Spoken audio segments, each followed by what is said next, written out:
বিভিন্ন আধিপত্যবাদ শক্তির গুপ্তচরেরা বিভিন্নভাবে ষড়যন্ত্রে এখন লিপ্ত রয়েছে। আমাদেরকে ধৈর্যশীল হতে হবে, আমাদেরকে ধৈর্য ধারণ করতে হবে। বিশেষ করে তরুণ প্রজন্মের যে সদস্যরা আছেন, আপনারাই আগামী দিন দেশকে নেতৃত্ব দেবেন, দেশকে গড়ে তুলবেন।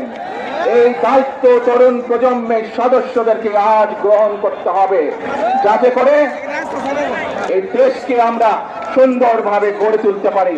শক্ত ভিত্তির উপরে গণতান্ত্রিক ভিত্তি, শক্তিশালী অর্থনৈতিক ভিত্তির উপরে যাতে এই দেশকে আমরা গড়ে তুলতে পারি। প্রিয় ভাই বোনেরা, আমার সাথে আজকে মঞ্চে এখানে বহু জাতীয় নেতৃবৃন্দ বসে আছেন। আসুন আজকে আমরা দুহাত তুলে আল্লাহর দরবারে দোয়া করে আল্লাহর রহমত আমরা চাই। যে সকল জাতীয় নেতৃবৃন্দ এই মঞ্চে আছেন, মঞ্চের বাইরে যে সকল জাতীয় আরো নেতৃবৃন্দ আছেন, আমরা সকলে মিলে এই দেশকে নেতৃত্ব দিয়ে আমাদের বাংলাদেশের জনগণের প্রত্যাশিত সেই বাংলাদেশকে আমরা গড়ে তুলতে চাই। আমাদেরকে যে কোনো মূল্যে আমাদেরকে এই দেশের শান্তি শৃঙ্খলা রক্ষা করতে হবে।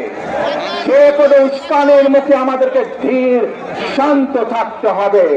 প্রিয় ভাই বোনেরা, আমরা দেশের শান্তি চাই, আমরা দেশের শান্তি চাই, আমরা দেশের শান্তি চাই।